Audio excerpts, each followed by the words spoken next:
नमस्कार। आज हम क्रिस्टोफर नोलन की एक ऐसी फिल्म की परतों को खोलने जा रहे हैं जो सिर्फ एक सुपर हीरो ओरिजिन स्टोरी से कहीं ज्यादा है। मेरा मतलब है बैटमैन बिगिंस। ये फिल्म बुराई, डर और इंसान के अंदरूनी संघर्ष की गहराइयों में उतरती है। बिल्कुल। और नोलन का यही तो अंदाज है ना? वो सिर्फ कहानी नहीं कहते, वो किरदारों के मनोविज्ञान, उनके फलसफे, इन सबको कहानी में बड़ी खूबसूरती से गूंथ देते हैं। हाँ, और बैटमैन बिगिंस में डर डर सिर्फ एक इमोशन नहीं है, ये तो जैसे कहानी का इंजन है। सही कहा। ये ब्रूस वेन को भी चलाता है और खलनायकों को भी। सब इसी डर के इर्द गिर्द घूम रहे हैं। तो चलिए शुरू करते हैं। फिल्म की शुरुआत में ही हमें बुराई का एक बड़ा अजीब सा रूप देखने को मिलता है, जब छोटा ब्रूस खेलते खेलते उस पुराने कुएं में गिर जाता है। हाँ हाँ, बिल्कुल। इसे हम दार्शनिक भाषा में शायद आकस्मिकता कह सकते हैं, कॉन्टिंजेंसी। ये दुनिया की एक सच्चाई है कि बुरी चीजें बस हो जाती हैं बिना किसी की मंशा के। मतलब जरूरी नहीं कि बुराई हमेशा किसी विलन से ही आए। नहीं, बिल्कुल जरूरी नहीं। कभी कभी ये बस दुनिया की उथल पुथल, उसकी बेतरतीबी का नतीजा होती है। एक ऐसी घटना जो हमें हमारी सेफ, आरामदायक दुनिया से खींचकर एकदम कठोर सच्चाई के सामने लापटकती है। ये शायद बुराई का पहला, सबसे बुनियादी स्तर है जिसका सामना ब्रूस करता है। और फिर उसी कुएं में डर का एक और रूप सामने आता है, वो चमगादड़ों का झुंड। हाँ। वो किसी दुश्मनी से तो हमला नहीं करते हैं ना? नहीं नहीं, बिल्कुल नहीं। वो तो बस अपनी जगह पर एक घुसपैठिए को देखकर रिएक्ट कर रहे थे। ये एक नेचुरल जानवरों वाली प्रतिक्रिया है। लेकिन छोटे ब्रूस के लिए उफ, उसके लिए ये एक भयानक ट्रॉमेटिक अनुभव बन जाता है। ये वो पल है जो उसके जहन में डर का बीज बो देता है। एक ऐसा डर जो आगे चलकर उसकी पूरी पूरी जिंदगी को शेप देगा। तो देखिए कैसे एक आकस्मिक घटना और जानवरों की नेचुरल प्रतिक्रिया मिलकर ब्रूस के मन पर इतना गहरा निशान छोड़ जाती है। और ये डर ही तो है जो पूरी फिल्म में एक धागे की तरह पिरोया हुआ है ना? बिल्कुल। ये सिर्फ चमगादड़ों का डर नहीं रहता। ओपेरा में वो चमगादड़ जैसे किरदारों को देखकर डरना, उसी वजह से वो बाहर भागता है, और वही उसके माता पिता की हत्या का मतलब तात्कालिक कारण बनता है। हाँ हाँ यहाँ तक कि जो गोली चलाता है जी, शायद वो भी डर और हताशा में ही वो कदम उठाता है। बिल्कुल। और फिर कहानी आगे बढ़ती है और ब्रूस इसी डर को अपना हथियार बनाने का फैसला करता है। लेकिन उससे पहले उसे इस डर से जूझना पड़ता है, लंबा संघर्ष करना पड़ता है। हाँ, वो राजल गुल और लीग ऑफ शैडोज वाला हिस्सा। सही। उनका पूरा प्रशिक्षण ही डर के इर्द गिर्द घूमता है। वो ब्रूस को सिखाते हैं कि डर का सामना कैसे करना है, उसे काबू में कैसे लाना है। और विडंबना देखिए, लीग ऑफ शैडोज खुद डर को एक हथियार की तरह इस्तेमाल करती है। हाँ, वो नीला फूल याद है, हिमालयन ब्लू पॉपी? हाँ, जिसे ब्रूस को पहाड़ से लाने को कहा जाता है। उसी से तो वो डर पैदा करने वाला वो हेलुसिनोजन बनाते हैं। और डॉक्टर क्रेन, स्केयरक्रो, हाँ। वो भी तो इसी का इस्तेमाल करता है। हाँ बिल्कुल। वो लोगों के गहरे दबे हुए डर को उभार कर उन्हें मानसिक रूप से तोड़ देता है। उसका जहर सिर्फ डर नहीं पैदा करता, वो डर को बिल्कुल असहनीय बना देता है। याद है जब वो पहली बार बैटमैन पर हमला करता है? बैटमैन जैसा ट्रेंड योद्धा भी हाँ, कई दिनों तक लाचार हो जाता है, भयानक सपनों से जूझता रहता है। डर की ताकत देखिए। और फिल्म का क्लाइमेक्स वो भी तो डर पर ही आधारित है। रास अल गुल की पूरी योजना गॉथम को उसी डर के जहर से भर देने की है, ताकि शहर डर के मारे खुद ही तबाह हो जाए, लोग एक दूसरे पर हमला करने लगे। ये डर के मनोविज्ञान का कितना कितना भयानक इस्तेमाल है। थॉमस वेन ने कहा था ना छोटे ब्रूस से, सभी प्राणी डर महसूस करते हैं, खासकर डरावने वाले। बिल्कुल। डर हमारी सबसे बुनियादी भावनाओं में से एक है। ये हमारी कमजोरी से, हमारी नश्वरता से जुड़ा है। चोट लगने का डर, दर्द का डर, अनजाने का डर। रास अल गुल इसी बुनियादी चीज को हथियार बनाता है। यहाँ एक फर्क समझना जरूरी लगता है। फिल्म डर की बात तो करती है, पर क्या ये सिर्फ किसी चीज के डर तक सीमित है, जैसे चमगादड़ का डर, या इसमें कुछ और गहरा भी है? मैंने पढ़ा है दार्शनिकों ने डर, फियर और एंग्स्ट में फर्क किया है। हाँ, ये एक महत्वपूर्ण अंतर है।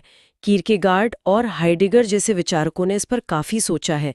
देखिए, डर जो होता है ना, वो आमतौर पर किसी खास चीज या स्थिति से जुड़ा होता है, जैसे ऊंचाई का डर या मकड़ी का डर या अंधेरे का डर, जिसे हम पहचान सकते हैं और शायद काबू पा सकते हैं। हाँ बिल्कुल। जैसे ब्रूस चमगादड़ के डर को जीतकर उसे अपनी पहचान का हिस्सा बना लेता है। उसे फेस करता है, समझता है और फिर उसे इस्तेमाल करता है। लेकिन एंग्स्ट, जिसे हम अस्तित्व संबंधित चिंता या एग्जिस्टेंशियल एंग्स्ट कहते हैं, वो कुछ अलग है। वो किसी खास चीज का डर नहीं है, बल्कि एक ज्यादा गहरी, फैली हुई सी बेचैनी है। कैसी बेचैनी? ये हमारी अपनी आज़ादी से पैदा होती है, हमारे चुनाव करने की क्षमता और उन चुनावों के अनिश्चित नतीजों के डर से। ये इस एहसास से आती है कि जीवन का कोई पहले से तय मतलब नहीं है और हमें खुद ही अपना रास्ता, अपना अर्थ बनाना है। हाइडेगर ने इसे बिना किसी वस्तु का डर कहा था। ये इंसान होने का एक हिस्सा है जिससे पूरी तरह बचा नहीं जा सकता। तो क्या ब्रूस वेन, क्या वो सिर्फ डर से जूझ रहा है या उसमें एंग्स्ट का भी तत्व है? क्योंकि उसके माँ बाप की मौत के बाद उसका जीवन जैसे बिखर जाता है, उद्देश्यहीन हो जाता है, वो सालों तक भटकता रहता है। ये एंग्स्ट जैसा नहीं लगता? चमगादड़ों का डर तो बिल्कुल स्पष्ट है, वो फेयर है, लेकिन अपने जीवन के अर्थ और दिशा को लेकर उसकी अनिश्चितता, न्याय और बदले की भावना के बीच उसका संघर्ष, वो बिल्कुल एंग्स्ट के करीब लगता है। किरकेगार्ड कहते हैं कि एंग्स्ट से निपटने का एक तरीका आस्था की छलांग है, पर कई बार लोग इससे बचने के लिए झूठे आत्मविश्वास या किसी विचारधारा के अंधे अनुसरण का सहारा ले लेते हैं। ये भी एंग्स्ट से बचने का ही एक तरीका हो सकता है, अनिश्चितता को स्वीकार करने के बजाय उसे नकार देना। और ब्रूस, वो शुरुआत में डर और शायद इस एंग्स्ट से कैसे निपटता है? गुस्से से? बिल्कुल। वो सीन याद है जब रेचल डेविस उसे जो चिल को मारने की उसकी इच्छा पर थप्पड़ मारती है। हाँ। और कहती है ये न्याय नहीं, ये सिर्फ गुस्सा है। ये बहुत बहुत जरूरी सीन है। रेचल उसे आईना दिखाती है। गुस्सा अक्सर एक ढाल होता है ना, जिसे हम अपनी कमजोरी, अपनी लाचारी या अपने डर को छुपाने के लिए इस्तेमाल करते हैं। ब्रूस का गुस्सा उसके अंदर पल रहे डर, अपराध बोध और उस रात की बेबसी का बाहरी रूप है। वो उस रात को बदल नहीं सकता, तो वो हिंसा के जरिए जैसे नियंत्रण पाना चाहता है। और फिर वो कारमाइन फैल्कन से मिलता है, जो उसके गुस्से का मजाक उड़ाता है। कहता है तुम हमेशा उससे डरोगे जिसे तुम समझते नहीं। ये ब्रूस को हिला देता है। बिल्कुल। फैल्कॉन अनजाने में ही उसे कड़वी सच्चाई बताता है। सिर्फ गुस्सा और बदले की भावना से वो अपराध की दुनिया को नहीं समझ सकता, नहीं अपने डर पर काबू पा सकता। उसे लगा था कि वो अपराधियों जैसा बनकर उन्हें समझेगा, लेकिन फैल्कॉन उसे दिखाता है कि वो अभी भी एक बाहरी है जो डर से चल रहा है। और इसी अनुभव के बाद वो दुनिया भर में भटकने निकल पड़ता है। 7 साल अंडरवर्ल्ड में बिताता है। हाँ, ताकि वो उस दुनिया को समझ सके जिससे वो डरता है, अपने डर का सामना कर सके। लेकिन जैसा फिल्म दिखाती है, सिर्फ समझना काफी नहीं है। भूटान की उस जेल में भी उसे बुरे सपने आते हैं। सही। उसका डर अब भी उसके साथ है। वो अपराधियों को शायद समझ गया हो, पर डर पर विजय नहीं पाई उसने। और यही एंट्री होती है रास अल गूल की। बिल्कुल। वो ब्रूस को एक नया रास्ता दिखाता है। वो कहता है कि डर को समझने या दबाने से काम नहीं चलेगा, उसका सामना करना होगा, उसे हथियार बनाना होगा। कैसे? वो जमी हुई छील पर तलवारबाजी वाला सीन। हाँ, वहीं रास उसे कहता है, तुमने अपने अपराधबोध को गुस्से से दबाना सीख लिया है, मैं तुम्हें उसका सामना करना और सच को देखना सिखाऊंगा। और फिर वो चौंकाने वाली बात कहता है कि उसके पिता की मौत ब्रूस की नहीं, बल्कि थॉमस वेन की अपनी गलती थी।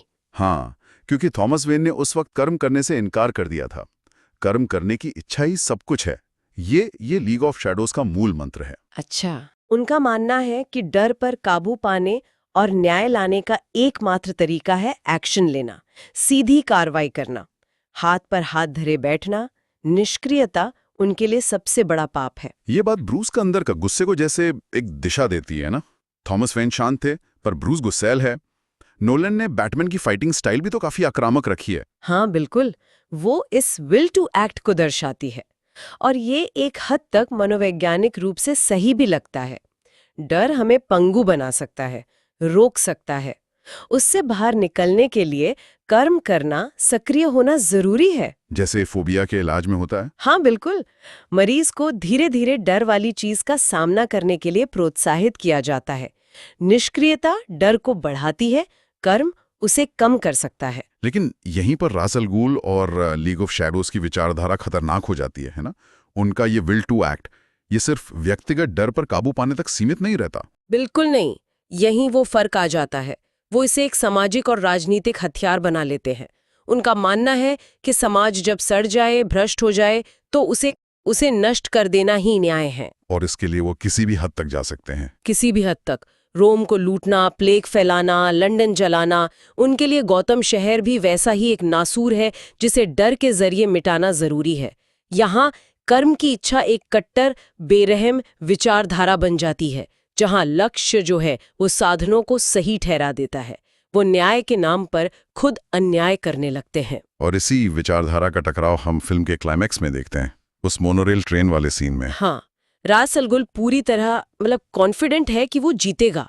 वो ब्रूस को कम आंकता है। वो कहता है तुम सिर्फ एक केप पहने साधारण आदमी हो, तुम अन्याय से नहीं लड़ सकते और तुम इस ट्रेन को नहीं रोक सकते। हाँ, ये उसका अहंकार बोल रहा है, उसकी विचारधारा का अंधापन। उसे लगता है कि उसकी कर्म की इच्छा अपराजेय है, वो इनफैलिबल है। लेकिन ब्रूस अब बदल चुका है। उसने रास से सीखा है, पर उसकी सीमाओं को भी समझा है। वो जवाब देता है, किसने कहा कि इसे रोकना है? और फिर रास को उसकी सिखाई बात याद दिलाता है, तुमने कभी अपने आसपास ध्यान देना नहीं सीखा। You never learn to mind your surroundings. ये फिल्म का एक बहुत गहरा, बहुत महत्वपूर्ण बिंदु है। रास अल गुल का वो कट्टरपंथ, उसका वो अटूट विश्वास कि सिर्फ वही सही है, वो असल में अहंकार है। हाब्रेस अहंकार। हाँ, वो मानता है कि दुनिया और अपराधी सरल हैं। अपराधी दिमाग जटिल नहीं होता, जबकि ऐसा नहीं है। वो अपनी योजना के परिणामों और अनिश्चितताओं को देखने से इनकार करता है। वो सिर्फ कर्म पर ध्यान देता है, उसके नतीजों पर, उसके आसपास की दुनिया पर नहीं। और यही अहंकार उसे ले डूबता है। ब्रूस ने लीग ऑफ शैडोज की दीक्षा के समय भी तो उस किसान को मारने से इनकार कर दिया था। बिल्कुल, उसने तभी ये समझ लिया था कि न्याय के नाम पर हत्या करना उसे भी अपराधी बना देगा। कर्म जरूरी है, लेकिन किस कीमत पर? सवाल ये है। तो फिल्म सिर्फ कर्म करने की इच्छा को समाधान नहीं मानती। वो कहती है कि कर्म के साथ एक और चीज बेहद जरूरी है। हाँ, अपने आसपास ध्यान दो, माइंड योर सराउंडिंग्स, यानी जागरूकता, चौकसी, विवेक। इसका क्या मतलब है? सिर्फ लड़ाई में चौकस रहना या कुछ और गहरा है इसमें? मेरे ख्याल से ये ज्यादा गहरा है। सिर्फ कर्म पर, एक्शन पर फोकस करना हमें अहंकारी बना सकता है। हम ये मानने लगते हैं कि हम जो कर रहे हैं बस वही सही है, और हम उसके अनपेक्षित परिणामों को नजरअंदाज कर देते हैं। ये एक तरह का आत्म धोखा है। अच्छा। इसके उलट ध्यान देना या जागरूक रहना हमें विनम्र बनाता है। ये हमें अपनी गलतियों की संभावना को देखने में मदद करता है। ये हमें अपने आसपास की जटिलता को समझने और उसके अनुसार अपने व्यवहार को एडजस्ट करने की गुंजाइश देता है। ये हमें अपनी सीमाओं का एहसास कराता है। तो नोलन का डर और बुराई का समाधान सिर्फ एक्शन नहीं, बल्कि एक्शन के साथ जागरूकता है, कर्म और विवेक का संतुलन। हाँ, मुझे तो यही लगता है, कर्म करो पर विवेक के साथ। अपने इरादों और अपने तरीकों के प्रति ईमानदार रहो। जैसा कि रेचल बाद में कहती है ना, हम अंदर से कौन है ये मायने नहीं रखता, बल्कि हम क्या करते हैं वही हमें परिभाषित करता है। हाँ, बहुत पावरफुल लाइन है वो, है ना?